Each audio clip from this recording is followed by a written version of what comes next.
사랑의 주님, 이 시간 주님 앞으로 나아갑니다. 오늘 주신 말씀이 내 마음의 양식이 되게 하시고 주님만 바라보며 살아갈 수 있도록 우리 믿음을 더욱 견고히 하는 말씀으로 다가오게 하여 주시옵소서. 성령님 역사하여 주시어 말씀의 깊은 진리를 깨닫게 하여 주시옵소서. 거룩하신 예수님의 이름으로 기도드립니다. 아멘.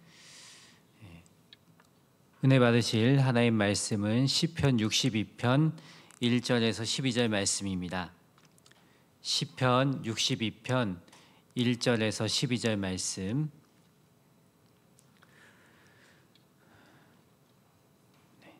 다 같이 한 목소리로 합독하겠습니다.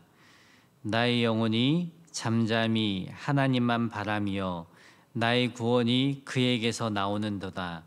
오직 그만이 나의 반석이시오 나의 구원이시오 나의 요새이시니 내가 크게 흔들리지 아니하리로다. 넘어지는 담과 흔들리는 울타리같이 사람을 죽이려고 너희가 일제히 공격하기를 언제까지 하려느냐.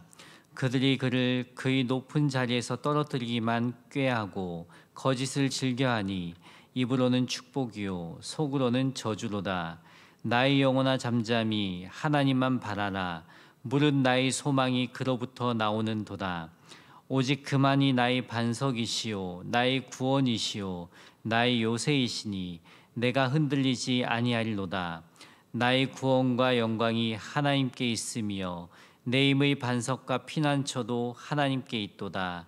백성들아 시시로 그를 의지하고 그의 앞에 마음을 토하라. 하나님은 우리의 피난처시로다. 아 슬프도다. 사람은 입김이며 인생도 속임수이니 저울에 달면 그들은 입김보다 가벼우리로다.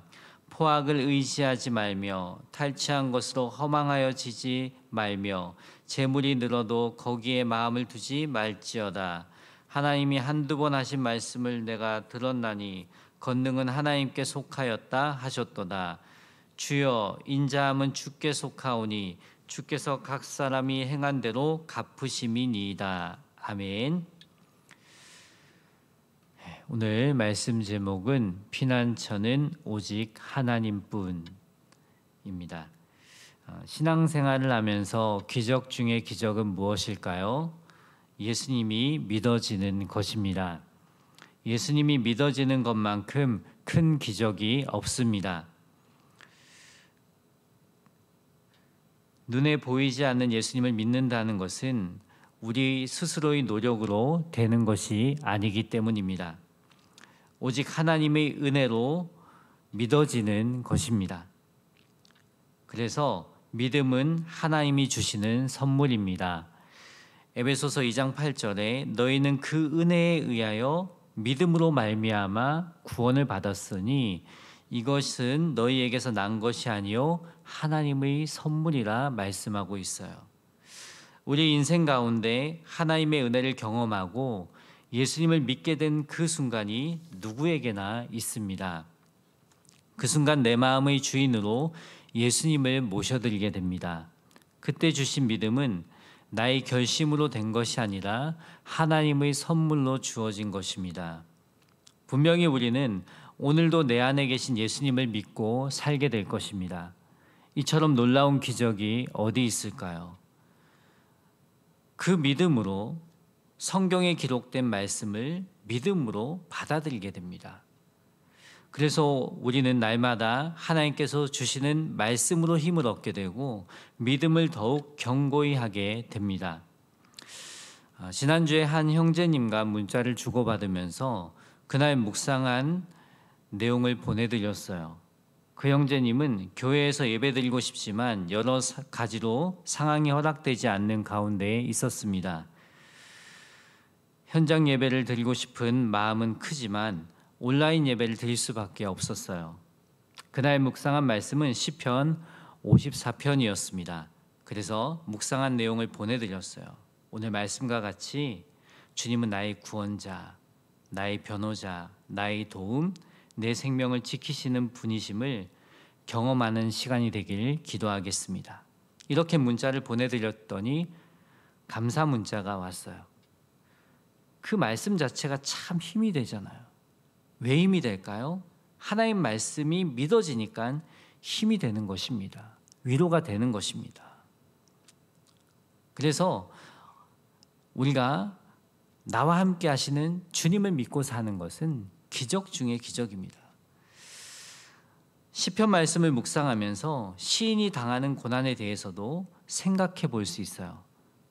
하지만 그보다 하나님이 어떤 분인지 더 깊이 묵상하게 되는 것 같습니다. 그래서 시편 말씀은 읽으면 읽을수록, 묵상하면 할수록 하나님을 아는 지식이 풍성해집니다. 다윗은 수없이 많은 생명의 위협을 받았어요. 사울 왕에게 쫓겨다니고 아들 압살롬의 반역에 황급히 왕궁을 빠져나오게 됩니다. 그리고 위기 때에 다윗의 편이 되어주는 사람보다 등을 돌린 사람들이 많았어요. 심지어 절친이었던 아이도벨까지 다윗을 배신합니다. 수없는 위기의 상황 가운데 다윗은 시편을 기록하면서 모든 대적자들로부터 나를 건지시는 분이 하나님이심을 믿고 고백합니다.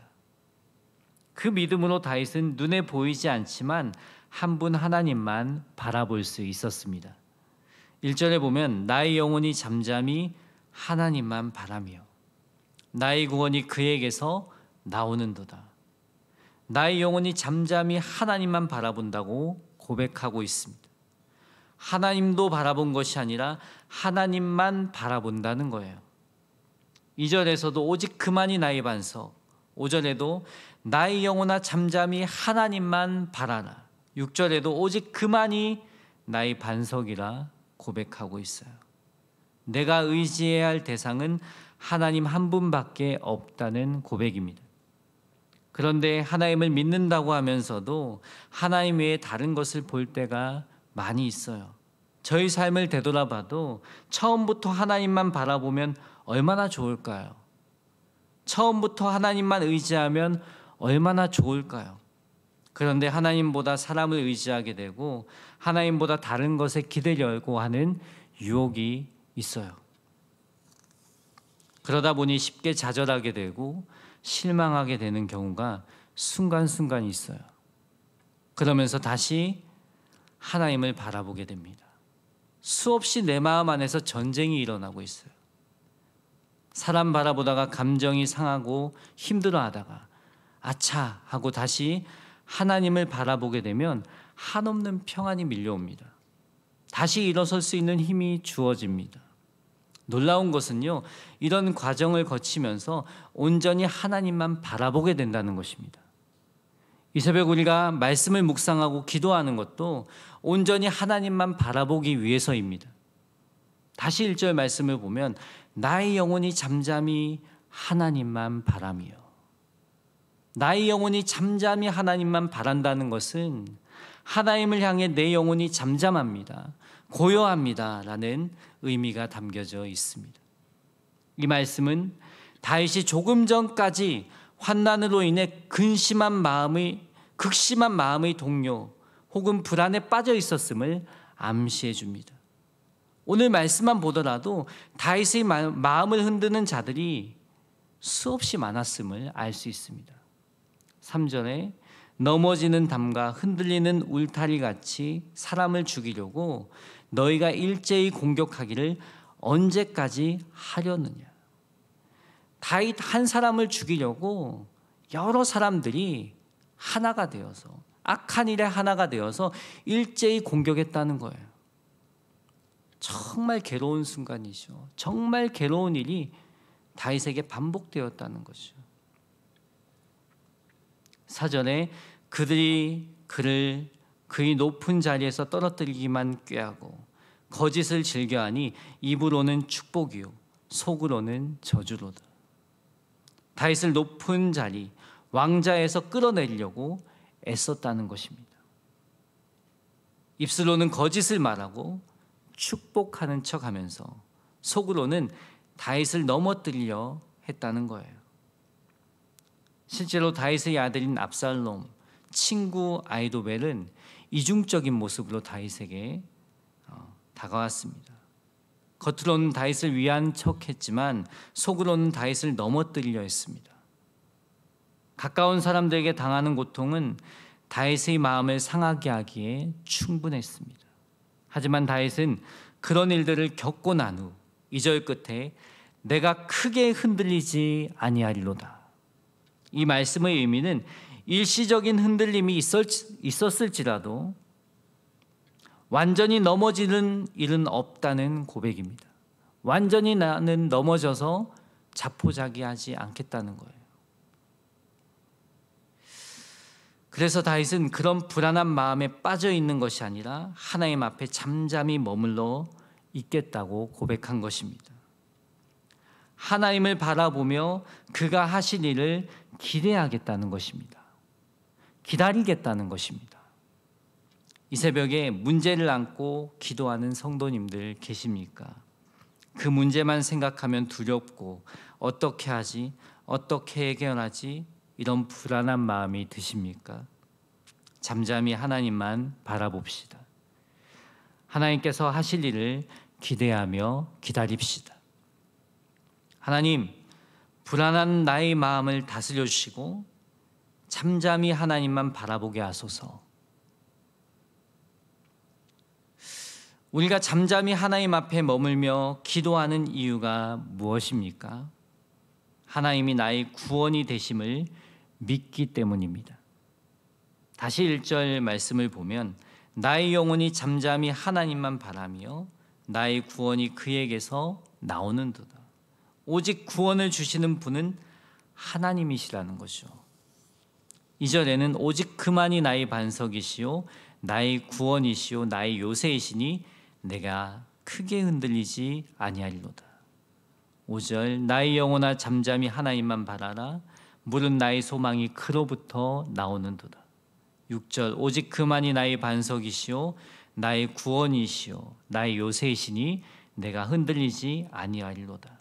7절 나의 구원과 영광이 하나님께 있으며 내 힘의 반석과 피난처도 하나님께 있도다. 이 말씀 안에서 하나님을 나의 반석, 나의 구원, 나의 요새, 나의 소망, 나의 피난처라고 다윗은 고백합니다. 이 말씀이 얼마나 우리에게 큰 위로가 되는지 모릅니다. 하나님은 나의 든든한 보호자가 되십니다. 요즘 시편 말씀을 묵상하면서 그리스도 안에 거하는 삶이 무엇일까 생각해 봤습니다. 우리가 구원자 되시는 주님을 믿고 산다는 것은 참으로 놀라운 경험을 하며 사는 것입니다. 우리는 날마다 나의 반석, 구원, 요새, 소망, 피난처 되시는 주님 안에 거하는 삶을 살고 있기 때문입니다. 예전에 어느 선교사님이 이런 류의 질문을 하신 적이 있어요. 선교지가 위험해 보이십니까? 선교지하면 안전하지 않은 곳이라고 생각합니까? 주님 안에 거하는 그리스도인은 어디에 있든지 안전합니다. 정말 위험한 것은 주님 안에 거하지 않는 것입니다.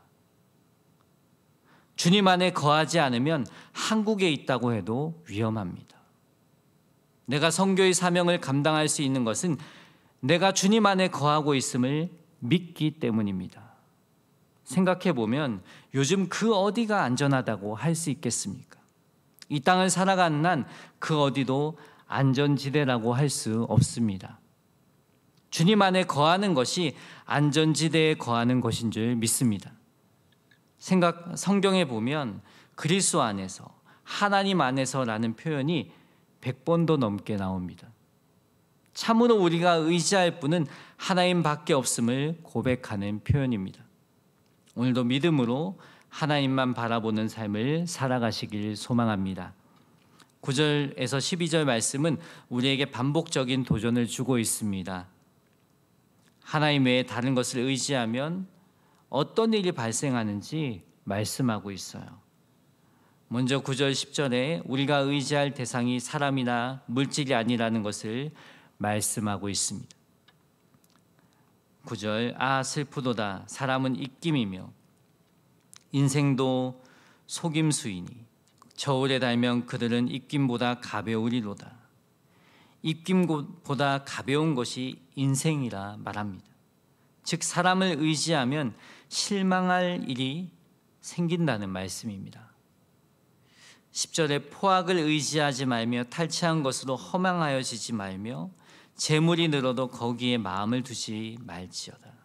헛된 힘과 재물에 마음 빼앗기지 말라는 말씀입니다.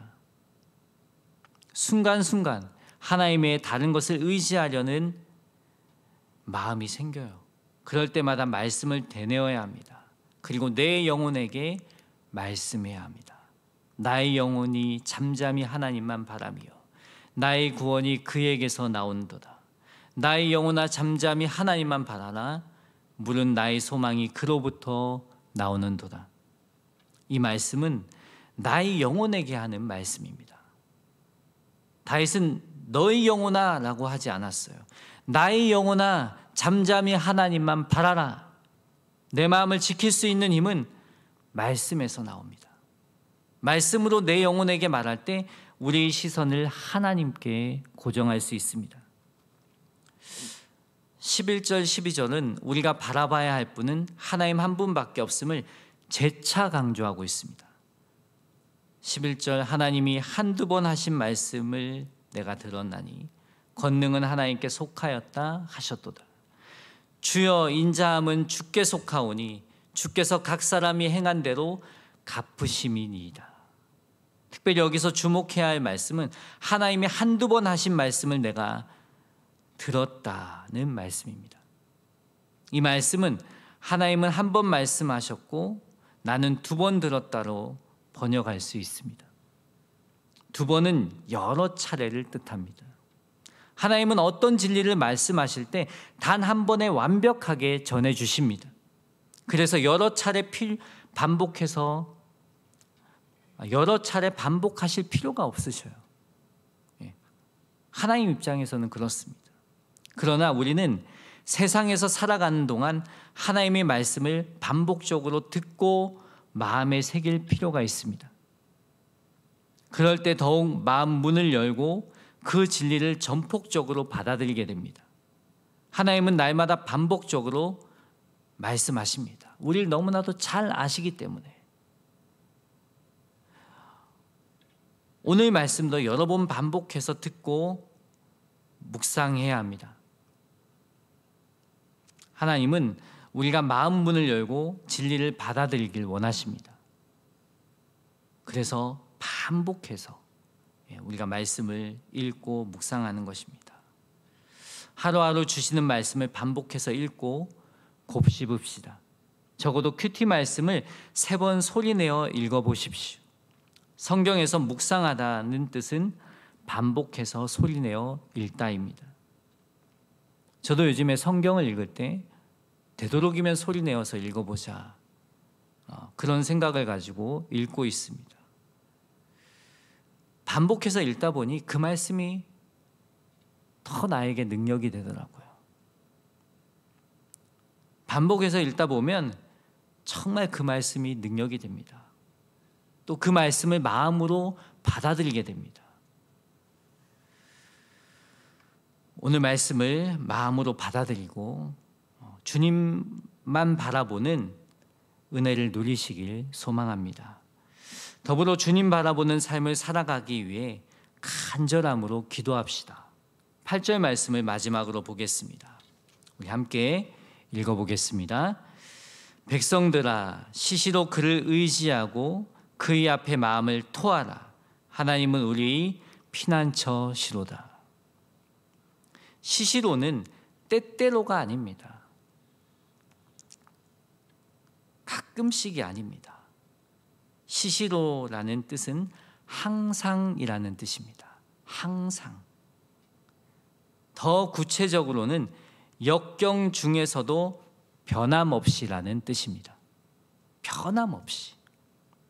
어떤 상황 가운데에서도 변함없이 하나님을 의지하라는 말씀입니다. 그런데요, 우리의 현실을 보면 자꾸 우리를 흔드는 문제가 있습니다. 자꾸 우리를 흔드는 사람들이 있습니다.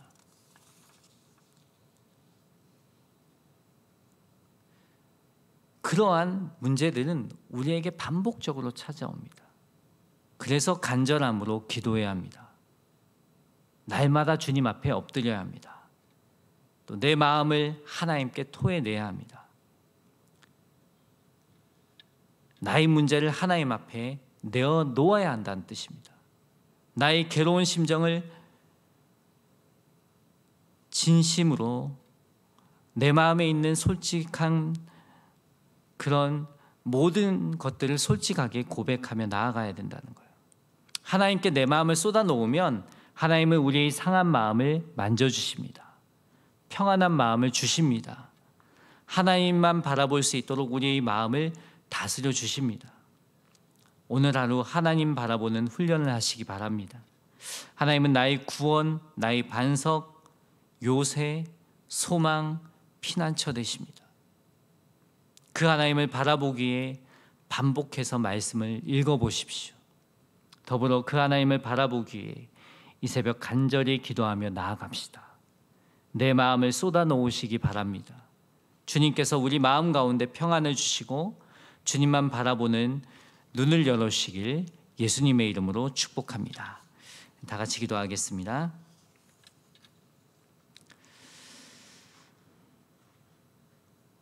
사랑과 은혜가 충만하신 하나님 아버지, 주님 바라보는 삶을 살아보라고 귀한 말씀 주시니 감사합니다. 이 새벽 간절히 내 마음에 있는 응어리, 상한 마음, 나의 문제를 주님 앞에 쏟아놓게 하옵소서. 우리 간절한 기도를 들으시어 하나님이 은혜를 부어주시고 참된 평안과 기쁨을 주시옵소서. 주님과 더욱 친밀한 관계를 맺어가게 하옵소서. 오늘 하루 주님만 바라보며 살아가는 삶을 살게 하옵소서. 특별히 오늘 11시에 수술을 앞둔 최한길 권사님 위에 함께하여 주시어 주님께서 치유하여 주시길 원합니다. 집도하는 의사의 손길을 주장하여 주시어 모든 암세포가 제거되게 하시고 깨끗하게 나음을 입게 하여 주시옵소서. 이 시간 간절히 기도하며 나아가게 하옵소서. 거룩하신 그리스도 예수님의 이름으로 기도드립니다. 아멘.